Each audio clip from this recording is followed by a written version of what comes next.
नमस्कार दोस्तों, मैं प्रमोद शर्मा। समाचार बीच बाजार से संवर्धिनी महिला समिति के द्वारा सिंदूर सौर्य शक्ति बंधन का कार्यक्रम रेन फॉरेस्ट होटल सारस चौराहे पर आयोजित किया गया। कार्यक्रम की संयोजिका कविता गोयल ने बताया कि कार्यक्रम की शुरुआत राष्ट्रगान से हुई। आए हुए अतिथियों ने भारत माता का पूजन किया। कार्यक्रम में मुख्य अतिथि के रूप में RSS विभाग संचालक श्री भागीरथ जी चौधरी रहे। कार्यक्रम को संबोधित करते हुए उन्होंने कहा कि भारत की नारी शक्ति का इतिहास शौर्य में ओजस्विता से भरा हुआ है।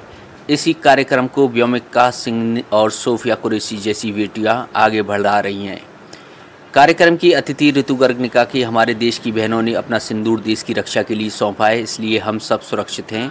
सभी को संबोधित करते हुए सोनीला गौड़ ने कहा कि ये जुनून अलग होता है, बहुत साहस और हिम्मत होती है हमारी बहनों में, जो अपने पति और बेटे बेटियों को देश की रक्षा के लिए तैयार करती हैं।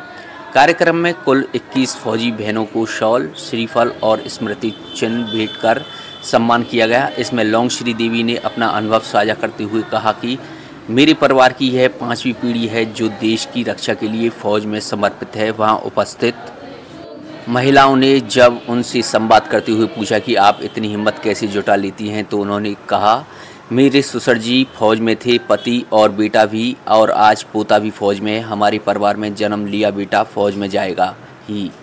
यह हमारे परिवार की परिपाटी है। सिंदूर शक्ति बंधन कार्यक्रम में नैना जी और उनकी टोली ने देशभक्ति की भावना से ओतप्रोत सांस्कृतिक कार्यक्रम प्रस्तुत किए। कार्यक्रम में कुसुम चाहर, सरोज देवी, विमलेश, संगीता, इंद्रेश, सुनीता शर्मा, अनु फौजदार, वंदना देवी, राधा देवी, अंजना, मीना, कल्पेश, राजेश चौधरी, ऋचा शर्मा, आशा, नैना, अनीता सिंह, मेघा, अंजना सोनी सहित कई महिलाएं कार्यक्रम में उपस्थित हुई। कार्यक्रम का समापन राष्ट्रगीत वंदे मातरम से हुआ। और दोस्तों, आइए दिखाते हैं इस बहुत ही शानदार कार्यक्रम की आपके लिए कुछ विशेष झलकियां।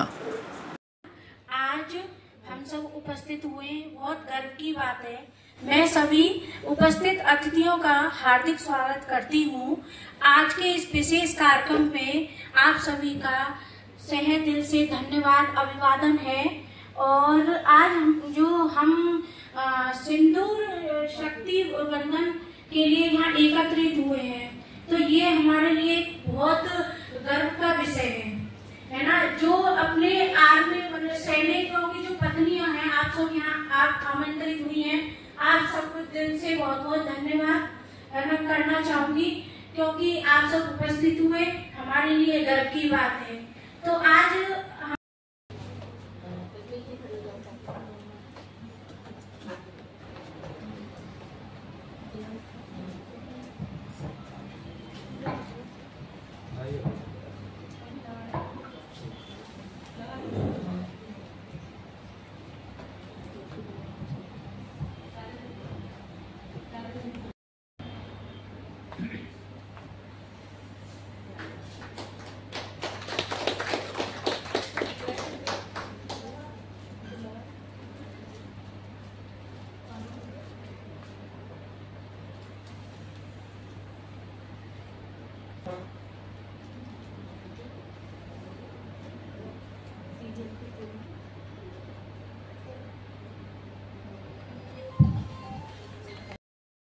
सिंदूर बंधन के आज के इस कार्यक्रम में हमारे मार्गदर्शक और आज के कार्यक्रम के मुख्य अतिथि के रूप में हम सबके बीच में आए आदरणीय भागीरथ जी भाई साहब।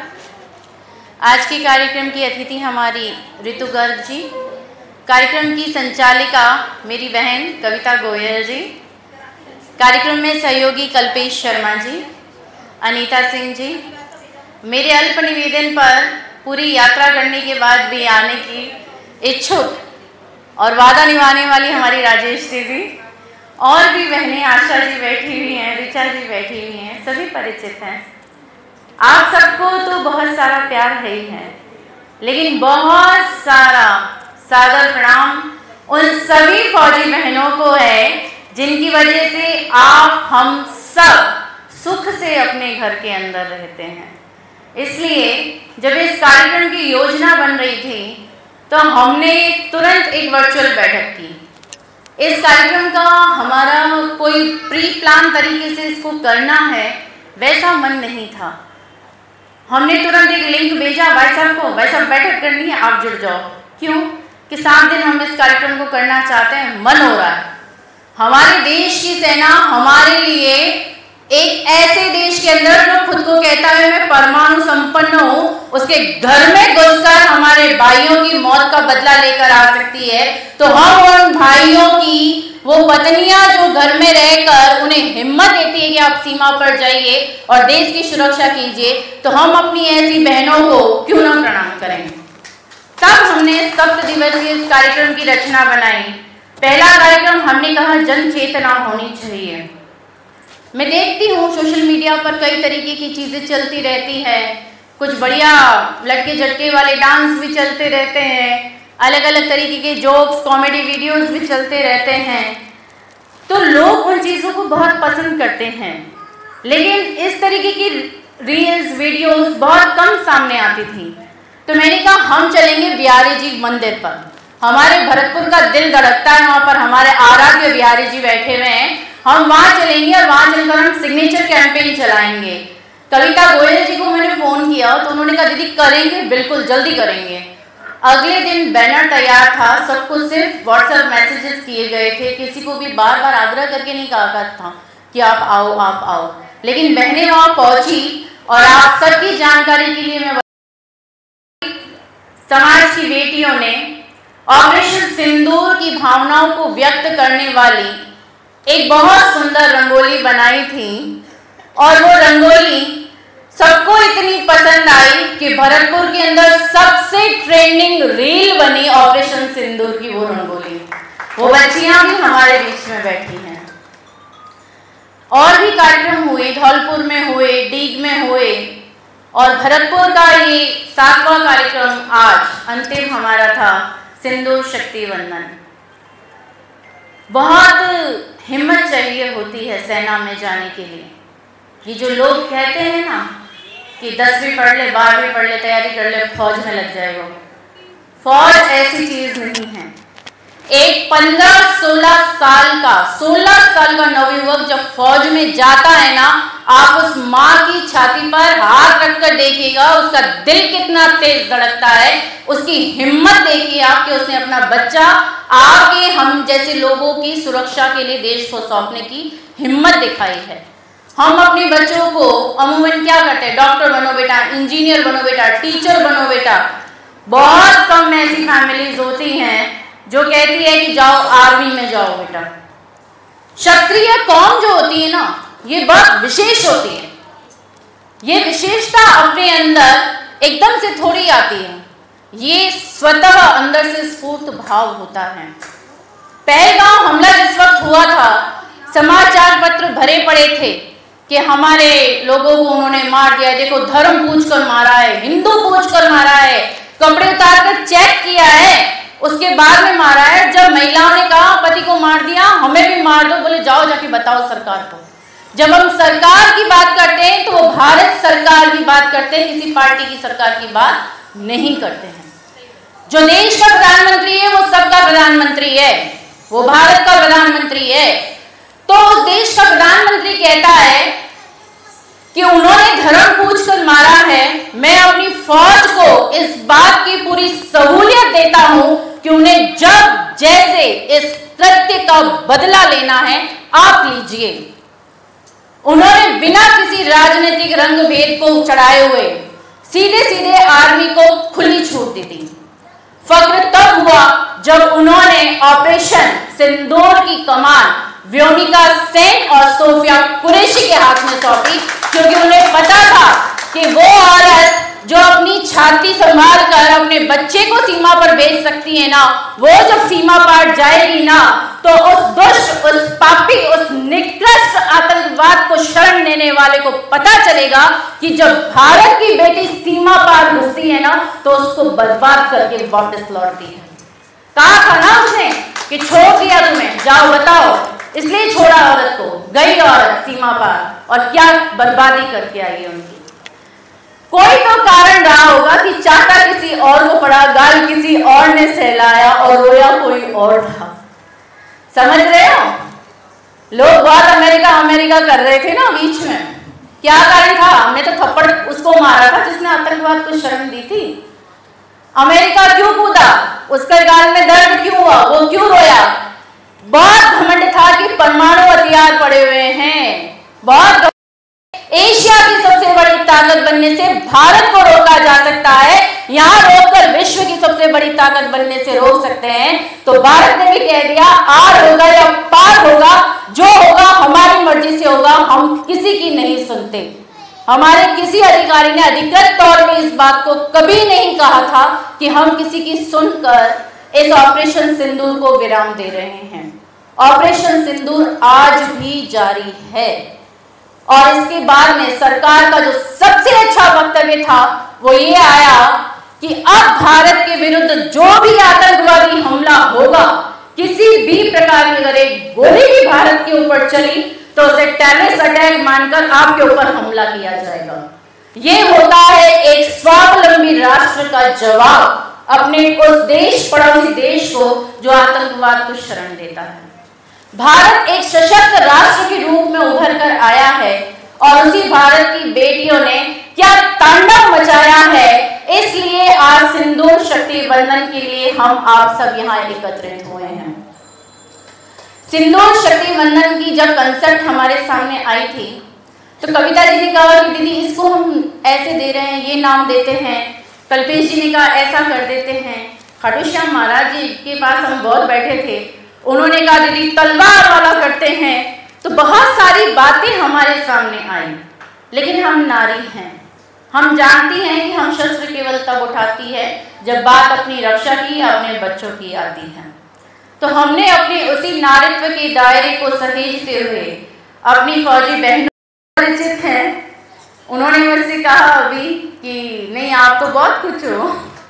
अभी चंचल की मम्मी मुझसे कह रही थी कि आप तो बहुत कुछ हो।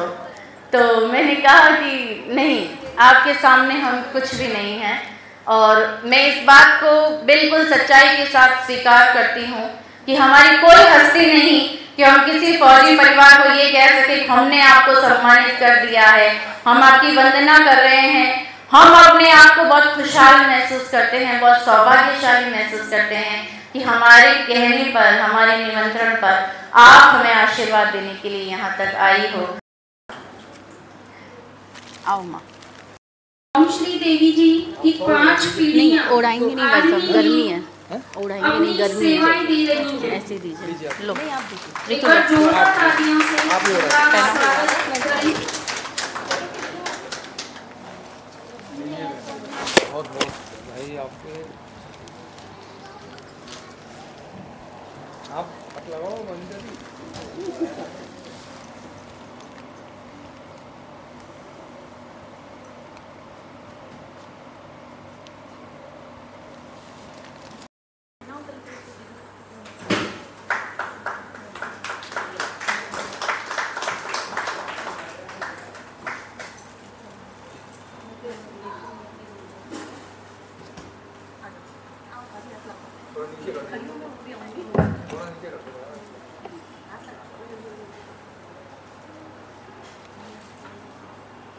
आदरणीय संगीता जी,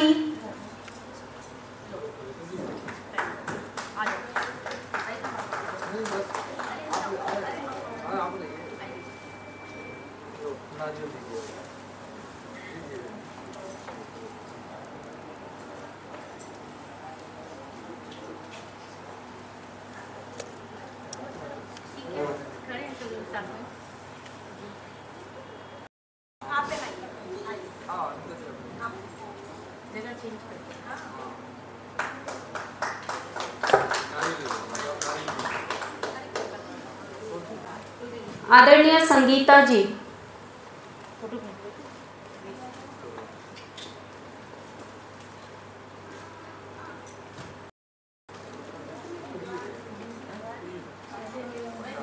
इंद्रेश जी,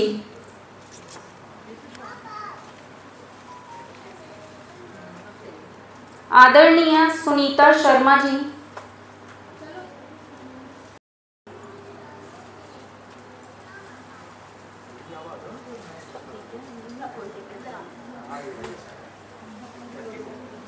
सुनीता शर्मा जी,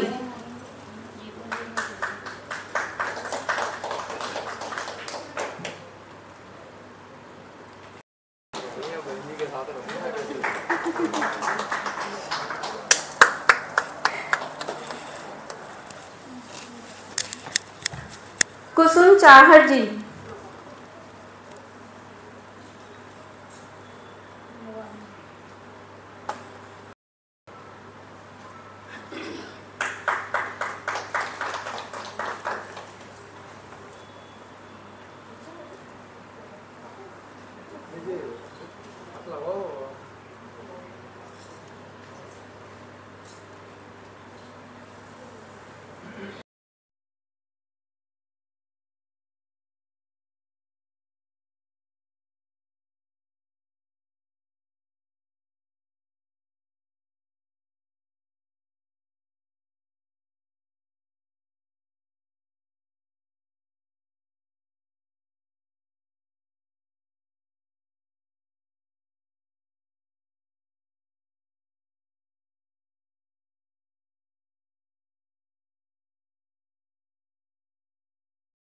राधा जी। प्यार से वंदना जी भी कहते हैं ना। हाँ, इनका दूसरा नाम वंदना जी भी है, जो इन्हें प्यार से बोला जाता है वंदना जी। शशि सिंसिनबार जी।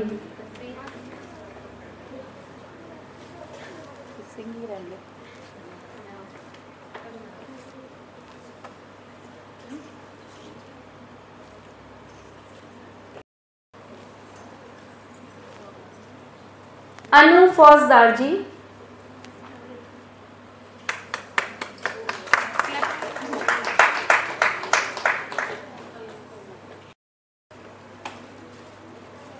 आदरणीय शकुंतला देवी जी।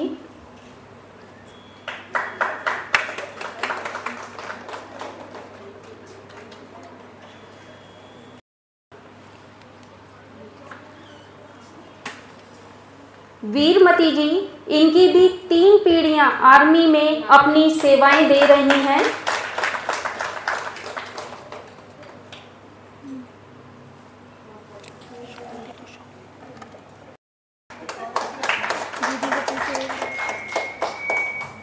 रीना जी।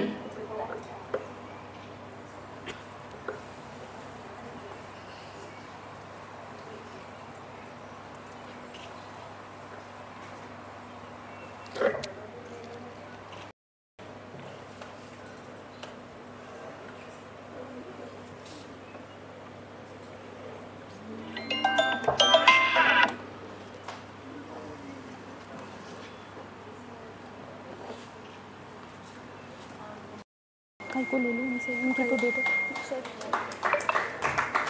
आदरणीय विमलेश जी, तालियां बजाकर उनका उत्साहवर्धन कीजिए।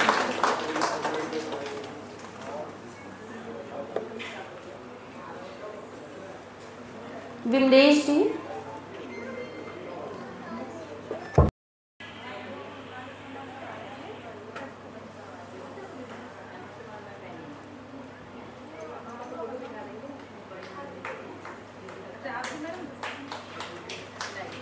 योगिता जी मीना कुमारी जी की पोती हैं, जो कि आज उनकी जगह पर ये सम्मान लेने आई हैं।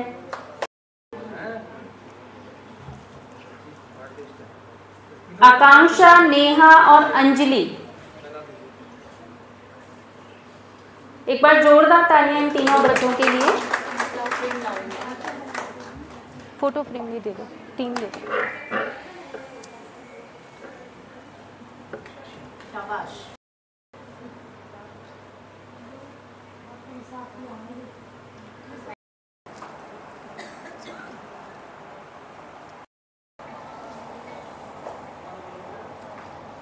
कल्पेश दीदी।